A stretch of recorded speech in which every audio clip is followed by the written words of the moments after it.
People, did you watch Gary Stevenson and Daniel Priestley on The Diary of the CEO? If you did, in this video, I'm going to just react a little bit to the podcast. And I'm not going to play the podcast or anything. If you haven't watched it, please watch it. It was called Emergency Debate. They lied about the economy recovering. Is a financial apocalypse coming? Right? And the debate, basically, Gary Stevenson, for those of you that don't know about him, his videos, his topics, they're quite depressing. I like him though. I personally like him. Very depressing videos though. And then Daniel Priestley, he built the Score app. I actually used the Score app for my business for a little while. Didn't really make me money, but I tried it. I read his book. He's an entrepreneur, believes in the tech world and all that kind of stuff. So basically, it was a very, I don't know about you guys, but if you haven't watched it, watch it before watching this. But I don't know about you guys, but it was a very it was a difficult watch. It was hard to listen to it because I was driving into London as I was listening. 2-hour episode. I had it in double speed. It was difficult to listen to because firstly, Gary Stevenson is not a great debater. He cuts people off when they talk, like Piers Morgan does to when he has guests, and it is fucking annoying. It is ridiculously annoying. Gary Stevenson needs to let him talk. And I like Gary Stevenson, but let the man talk, because then you can dismantle his argument when you let him talk. But he didn't let him talk. He kept cutting him. So that's one thing. Now, Gary Stevenson's points were essentially like, we need to tax the super rich, people that are hoarding assets in the UK. They kept talking about like if they make over 10 million. I wasn't sure if it was like specifically 10 million like Gary was saying. It was a bit weird. But if they obviously got obscene amounts of wealth, increase their tax on them. And doesn't matter if they're in the UK or not, if their point of sale is like UK customers, they should still be taxed. And that will help bridge the gap in the economy, because right now the middle class is being driven out. They can't even afford properties. The average household can't afford a property, blah, blah, blah, which is fair to a degree. Daniel Priestley, and here's another issue with the whole podcast, is like, they weren't really arguing, like their arguments were not opposing each other, which I found difficult to really navigate as a podcast. But the second point was that Daniel Priestley was pretty much saying, the UK is too hostile towards entrepreneurs, and if there's no entrepreneurs in the UK, then we're going to have an issue, because people will stop building business in the UK, which means there's less job opportunities, all the talent is going to start leaving, so on and so forth. And Daniel Priestley kept referring to this particular statistic, which I had to clarify myself, just to make sure it was correct. And I got it right here. Let me just get it out. My phone's a bit slow right now because my battery's going to die. But he kept referring to the UK millionaire exodus. And here's some interesting data regarding that. Basically, in 2024, 10,800 millionaires left the UK, right?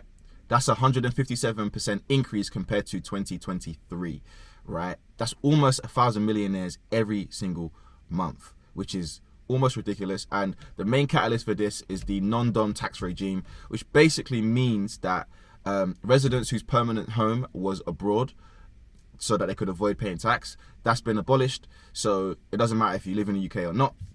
If you're a UK resident, if you'll be taxed basically, which is crazy. So his whole idea is like, look, we don't look after the rich, but they're not going to be able to create more wealth. And then basically what happens is, we don't create a consumer society. And I get what he's saying as well, and what he's saying does make sense.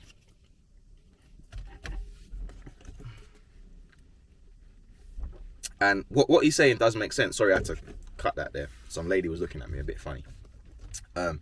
And I just felt that Daniel Priestley's argument, although it was a strong one, I don't think he was able to combat Gary Stevenson's points very effectively. Number one, because Gary Stevenson was cutting him off, but also they were actually arguing two different points. Like, Gary Stevenson was specifically trying to point out that it's the super wealthy and rich, the people that are doing over 10 million. Those are the people that he wants to see taxed more, so that more can be given back to society, so that people can actually spend money. And his argument was that, look, if they're not getting taxed, then guess what? There's no money, there's no spending power for the average person anyway, so then people can't build businesses. But then Daniel Priestley was like, well, yeah, I get what you're saying, But because the UK is so hostile to business owners and the wealthy, they leave anyway. So it was kind of like a yin and a yang argument, and I didn't really enjoy it, basically, is what I'm trying to say. And the thing is, they both have good points, and I agree with both. I actually agree with both in some ways. But I think that the problem here is that there's also the middle class business owner. Not every business, and this is where people get things wrong. Not every business is turning over £1 million a year, 10 million, 15 million. There are small businesses that are doing 100 grand, 200 grand, 300 grand. And essentially people have built businesses to kind of just fund their lifestyles. Those businesses, with the way that the UK tax system is, they're getting rinsed. Hence why my business partner's leaving and I'm leaving at some point. We'll make a video on that. Like, I don't plan on really staying here anymore because the UK is hostile to business owners, especially if you don't have a lot of wealth. Like, yeah, I've got a house, I've got a few things here and there, but I'm not a millionaire. So for me, even on the even on the money that we make, like, we're getting taxed ridiculous. So it's like, should I be here? Like, why should I be here? And my business is online. I can sell to anybody across the world. So do I need to be here? And that's what Daniel Priestley was saying. The revolution is online. The tech revolution is online. A lot of business owners are getting into things that are online and skill sets that are building things online. Therefore, they are not trying to be here anymore, because why would you be in the UK where you get taxed ridiculously as a business owner? It's very hostile towards you. Now, only time will tell who's right, because as I make this video, things are changing, policies are being put in place, but the timeline, we need time to see what the outcomes are. And they made a good point about, like, America's doing things differently to the UK, and we'll be able to see over the course of 5 or 10 years what the outcome is. The only difference is, or the caveat I always say, is hard to compare to America because they are obviously a lot bigger, and also the people in America are a lot different to us. I lived in America for 5 years. They are a bit less, like, they want less government control in their lives, which that's my mindset too. I want to be left alone, a bit more of a free market. But also Americans kind of fight for that. That's kind of their thing. Like, look at COVID. Like, they were fighting to have their freedom. In England, people just kind of put up and shut up. They accept everything. And that's just British people. That's just the way we are. But over there, they're more like, no, I'm going to fight for this. This is what I want. They are very individual kind of mindset, which is fine. I think that everything can work in its own way. And I'm not saying America's better, because I lived there and I'm back here. I could have stayed. I'm back here. So I didn't love it. So anyway, overall, I felt like the debate didn't come to any conclusion. They were both a bit hard-headed. I think Daniel Priestley was a lot more accepting of Gary Stevenson's arguments, whereas Gary Stevenson was just kind of being very bullish in his approach. His arguments were good, but it was like he wasn't really acknowledging or accepting any of Daniel Priestley's arguments, which for me is not a sign of a good debater. I think Gary Stevenson makes great videos. I've only watched a few of his clips and stuff, but obviously he's doing something right. And I think a lot of people are resonating with him. But I think if you're going to bring him on a podcast to debate, I don't think he's your guy. Just because in a debate, you're supposed to, like, take someone's argument and then dismantle it.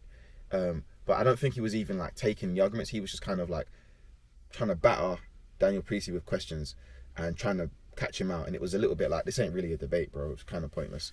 So overall, it was interesting. No one has the answers. None of these guys on YouTube have the answers. Like, literally, no one has the fucking answers. The only proof is in the pudding. And I hate to say this, but over the next couple of years, no one's coming to save you. Save yourself. Do everything you can to put your family in a strong position. Make as much cash as you can to be happy and look after yourself and cover your needs. But I think life is more than just covering your needs. I don't just want to survive, I want to thrive. So, I did get to that stage where I was like, yeah, I'm covering my needs, I'm comfortable. But now I'm in a stage of, like, I want to thrive. I've got 50 years left on this life, bro.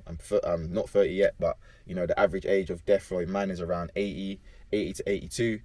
So I've got 50 years left, and I want to have the best 50 years possible, which means I need to thrive, not just survive. And for everybody, you got to look after yourself and your family and your loved ones, and whatever you need to do to put yourself in the best position to do that, go do it.